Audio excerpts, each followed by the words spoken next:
நம்ம பாரதி ராஜா சார் அவருக்கு மேலே டைரக்டர் இருக்கா, அவருடைய பையனை காலஞ்சென்ற மனோஜ் அவர்களை ஹீரோ ஆக்கணும்னு சொல்லி முதல் படம் தாஜ்மஹால்னு ஒரு மிகப்பெரிய ஒரு பிரம்மாண்டமான ஒரு படத்தை எடுத்து அது சரியாக போகாமல் அதன் பிறகு மனோஜ் தான் நடிகரானுங்கிறக்காக பல்வேறு விஷயங்களை பண்ணி கடைசி வரையும் மிகப்பெரிய முயற்சி பண்ணி அவரால் அந்த நம்பர் 1 இடத்துக்கு வர முடியல. என்ன காரணம் அப்படின்னா, உழைப்பு 90% இருந்தாலும் அந்த 10% அந்த ஏதோ ஒன்று அந்த அதிர்ஷ்டம் அது ரொம்ப முக்கியமாக இருக்குங்க.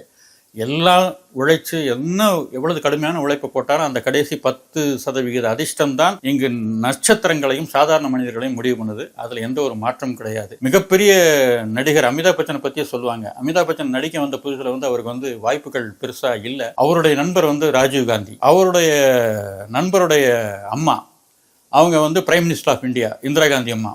அவரை அவங்கள அமிதாப் ஆன்டின்னு தான் கூப்பிட்டு வரான். அப்போ ராஜீவும் அமிதாப் பச்சனும் நண்பர்கள்ங்கிற முறையில் சீரியஸாக ஒரு படம் நடிக்க முயற்சி பண்ணுறாரு. ரொம்ப அழகாக இருப்பார், படம் நடிக்க முயற்சி பண்ணுறாரு. அந்த நேரத்தில் ஆல் இண்டியா ரேடியோவுக்கு போகிறார். ஆல் இண்டியா ரேடியோவுக்கு போனால் அவருடைய வாய்ஸ் டெஸ்ட்டுக்காக அங்கே ஒரு அனௌன்ஸ்மெண்ட் வேலை கிடைக்கும் அப்படிங்கிறதுக்காக அது போயிருக்காரு.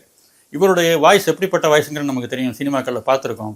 சிம்ம குரலுக்கு சொந்தக்காரர், அவ்வளோ பிரமாதமாக பேசுவார். அவருடைய டைலாகாக இருக்கட்டும், ப்ரொனன்சியேஷனாக இருக்கட்டும் பிரமாதமாக இருக்கும். அவருடைய வாய்ஸ் அவருக்கு மிகப்பெரிய ப்ளஸ் பாயிண்ட் அது. ஆனால் அந்த காலகட்டத்தில் ஏஐஆரில் அவருடைய வாய்ஸ் சரியில்லைன்னு அவர் ரிஜெக்ட் பண்ணி அனுப்பிச்சிட்டாங்க. அவர் ரொம்ப ஃபெட்டப் ஆகி போயிருந்த ஒரு காலகட்டம். அப்போ ராஜீவ்கிட்ட பேசிகிட்டு இருக்கும்போது, ராஜீவ் நான் நிறைய சினிமாக்காக முயற்சி பண்ணுறேன், படி எனக்கு எதுவும் சக்ஸஸாக முடிய மாட்டேங்குது, எனக்கு ஒரே ஒரு வழி தோணுது, ஹெல்ப் பண்ணுவியா? உனக்கு ஹெல்ப் பண்ணுறதுக்கு என்ன இருக்குது சொல்லு, நான் ஹெல்ப் பண்ணுறேன் அப்படிங்கிறாரு. அம்மாட்ட எனக்கு ஒரு ரெக்கமெண்டேஷன் லெட்டர் மட்டும் வாங்கி கொடு. யார்கிட்ட? Prime minister of India Indira Gandhi அம்மா அவங்கள்ட்ட ஒரு ரெக்கமெண்டேஷன் லெட்டர். இந்த மாதிரி இந்த தம்பி நடிக்க வர்றாரு, இவருக்கு வாய்ப்பு கொடுங்க அப்படின்னு சொல்லி ஒரு ரெக்கமெண்டேஷன் லெட்டர். அந்த லெட்டரை வாங்கிட்டு போகிறாரு.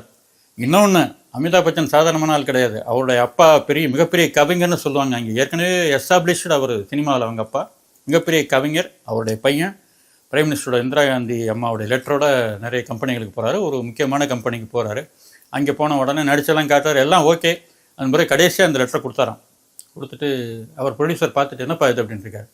சார், பிரைம் மினிஸ்டரோட ரெக்கமெண்டேஷன் லெட்டர்னு வாங்கியிருக்கார். அவர் முதல்லேருந்து கீழே வரையும் படித்து பார்த்துருக்காரு. ஸோ இந்த பையன் எனக்கு தெரிஞ்ச பையன், சினிமாவில் நடிக்கிறதுக்கு அவருக்கு வாய்ப்பு கொடுங்க அப்படிங்கிற மாதிரி ஒரு லெட்டர் அதில் இருக்குது.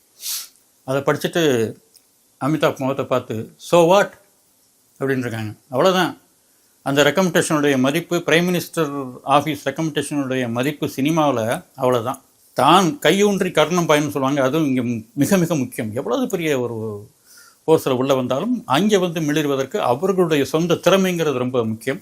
ஆக அந்த வகையில் சூர்யா சேதுபதி இந்த படத்தில் என்ன பண்ணியிருக்கார் அப்படிங்கிறத பார்ப்போம்.